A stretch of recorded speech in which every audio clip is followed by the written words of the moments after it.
மல்யுத்த போட்டிகளில் ஹிஜாப் அணிந்து சண்டையிடும் ஒரு பெண்ணை பார்த்திருக்கிறீர்களா? உலகின் முதல் ஹிஜாப் அணிந்து சண்டையிடும் மல்யுத்த வீராங்கனை எனும் பெயர் பெற்றிருக்கிறார் நூர் டயானா. ஹிஜாப் அணிந்து கொண்டு மல்யுத்தம் செய்வது தவறு, பெண்கள் மல்யுத்தம் செய்யக்கூடாது என ஆரம்பத்தில் நிறைய எதிர்மறையான கருத்துக்கள் வந்தன.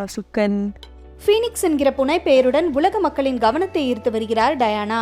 16 வயது முதலே மல்யுத்தத்தில் ஆர்வமாக இருந்து வந்த நூர் டயானா எதிர்மறையான கருத்துக்களை புறம் தள்ளிவிட்டு தன்னை ஆதரிப்பவர்களின் கருத்துக்களுக்கு செவிசாய்க்க தொடங்கினார்.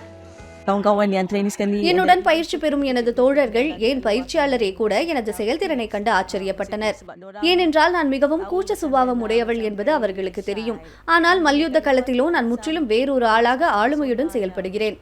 அதே நேரம் போட்டிகளின் போது ஹிஜாப் தன்னுடைய ஒரு பகுதியாகவே இருந்து வருவதாக டயானா கூறுகிறார். ஹிஜாப் அணிவது ஒருவர் தனது கனவுகளை நோக்கி ஓடுவதை ஒருபோதும் தடுக்காது என்பதை நிரூபிக்கவே நான் விரும்புகிறேன்.